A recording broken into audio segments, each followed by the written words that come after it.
नमस्कार गुरुजनों। मैं राकेश वर्मा आप सभी का स्वागत करता हूं आपके अपने परिवार एसएम गुरुकुल पर। गुरुजनों, एमएलसी नीरज कुमार जो सत्तारूढ़ दल से हैं और उन्होंने दो टूक कह दिया है एससी एसटी के पाठक को और उन्होंने धमकी भी दे डाला है। उन्होंने साफ-साफ कहा कि आईएएस हैं तो क्या हुआ? उन्होंने आईएएस का फील्ड चुना इसलिए वो आईएएस बन गए। आईएएस कोई भी बन सकता था। जो जिस क्षेत्र में जाना चाह रहा है वहाँ पे उसको सफलता हासिल हो रही है। आईएएस हैं इसका मतलब वो भगवान नहीं कि वो जो कह दे वही जो है नियम बन जाए, कानून बन जाए। नियोजित शिक्षकों का जहाँ तक सवाल है, सक्षमता परीक्षा देने के बाद जो है वो सरकार का निर्णय है।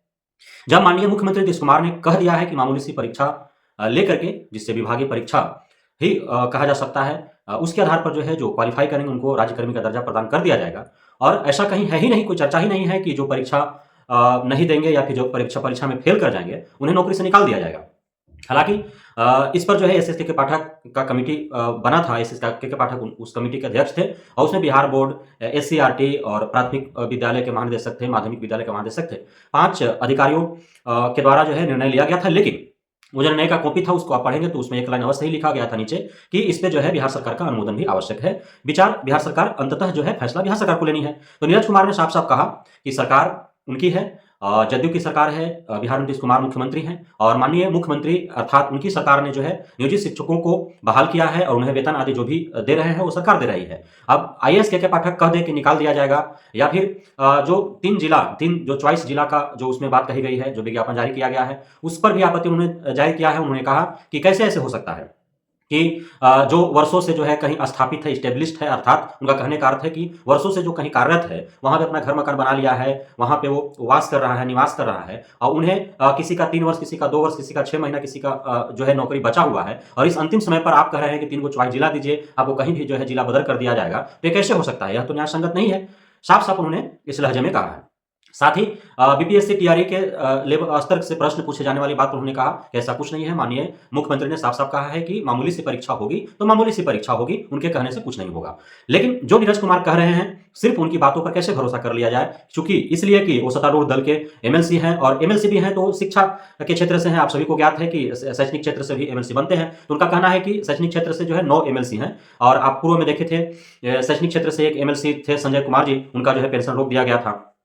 तो उस पर भी जो है सभी एमएलसी लगभग गए थे राज्यपाल के पास। उसके बाद जो है राज्यपाल के द्वारा उनके उस तरह के जो आदेश दिए गए थे उसको असंवैधानिक करार दिया गया था। उसके बाद उनका जो है कार्रवाई हुई। उसके बाद आपने देखा कि बबीता, शिक्षिका बबीता पर जो है उनको सस्पेंड कर दिया गया था इस वजह से कि वे जो है शिक्षकों का संगठन उन्होंने बनाया था।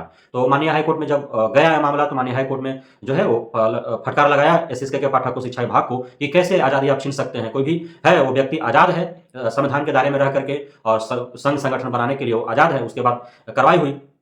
अब उसके बाद फिर जो है बिहार शिक्षक एकता मंच जो बना है उसके जो संयोजक हैं या फिर जो भी अध्यक्ष हैं, जो मुख्य हैं, उसके चीफ हैं, उन पर भी कार्रवाइयाँ हुई है। जिस जिला के हैं वहाँ के जो डीपीओ है, जिला कार्यक्रम पदाधिकारी वह उसका जो है उनका वेतन रोक दिया है। तो कैसे ऐसा हो सकता है? क्यों शिक्षक एकता मंच बना और उसके जो संयोजक हैं, जो अध्यक्ष हैं, उनका किस आधार पर आप वेतन रोक सकते हैं? सिर्फ इसलिए कि उन्होंने संगठन बनाया?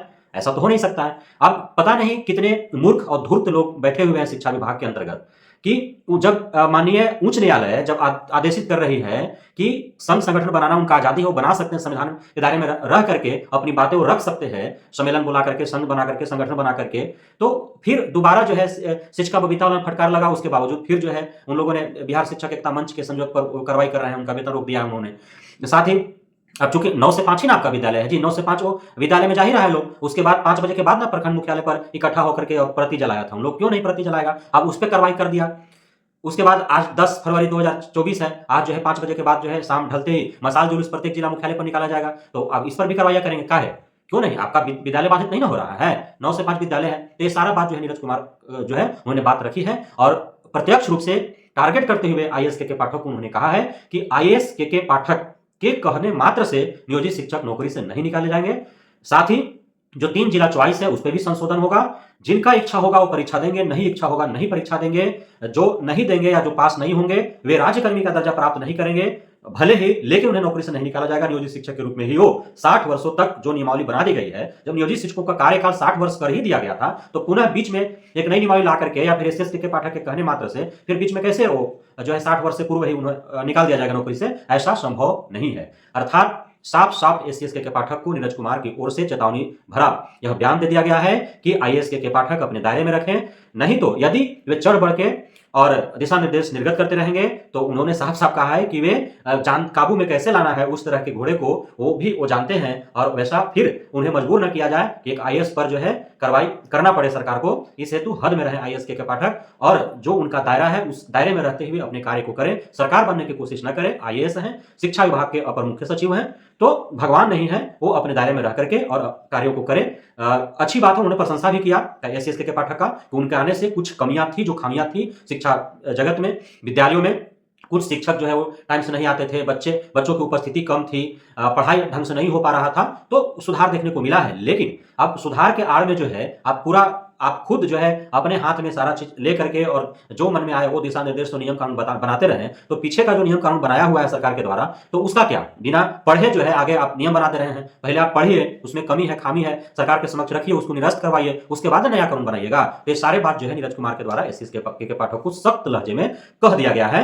अब एससीएस के पाठक को भी आप देख ही पा रहे हैं कि नरम है, हो सकता है कि अंदर ही अंदर उनको फटकार लगा हो, क्योंकि आप जो है वो गए थे कहीं विजिट में, तो उन्होंने कहा कि 3 बार में नहीं पास होंगे तो 5 बार उनको मौका दिया जाएगा। जो है उनको संयम रखना चाहिए, डरना नहीं चाहिए, क्षमता परीक्षा में सबको शामिल होना चाहिए, मामूली सी जो है परीक्षा होगी, ये सारी बात उन्होंने भी कहा। अब नीरज कुमार जी का बयान आ ही गया, लेकिन अब इस बयानबाजी सिर्फ हो रही है, पत्र के माध्यम से कुछ और जो है मुख से कुछ और, कथनी कुछ करनी कुछ हो रहा है। तो इससे लेकर के ना नियोजित शिक्षकों में विश्वास नहीं बन पा रहा है कि वो परीक्षा दे कि ना दे। परीक्षा तो सब देंगे, काहे नहीं देंगे, लेकिन उनका जो 4 मांग है कि पेन पेपर मोड में हो, जो 3 चॉइस जिला दिया गया है वो ना हो, बल्कि ऐच्छिक हस्तांतरण का उन्हें जो है लाभ प्रदान किया जाए, जो परीक्षा पास नहीं करेंगे उन्हें नौकरी से न निकाला जाए। तो ये महत्वपूर्ण मांग है। बीपीएससी टीआरई का जो सिलेबस है उसको डाउन करके जो है विभागीय परीक्षा लिया जाए। विभागीय परीक्षा में क्या होता है कि जो जिस ग्रेड में जिस विषय का शिक्षक है उसी से प्रश्न पूछा जाएगा, तो वो किया जाए, लेकिन इसको लिखित रूप में शिक्षा विभाग या बिहार सरकार से जो है वह निर्गत किया जाए, कि संशोधन हो, ताकि जो है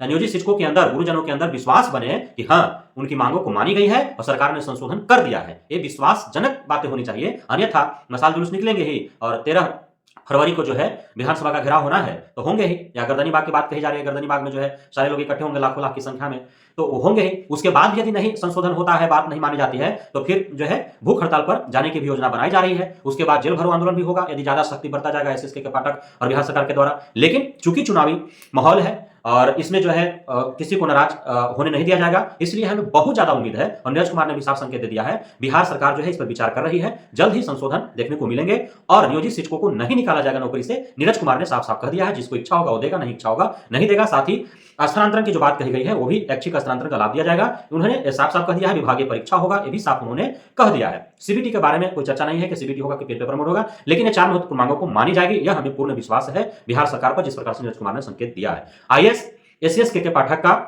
उन्होंने खूब ढंग से कलाश लगा दिया है और उन्होंने साफ संकेत दे दिया है कि यदि हद से पार होंगे तो आईएएस गिरी उनका झाड़ दिया जाएगा।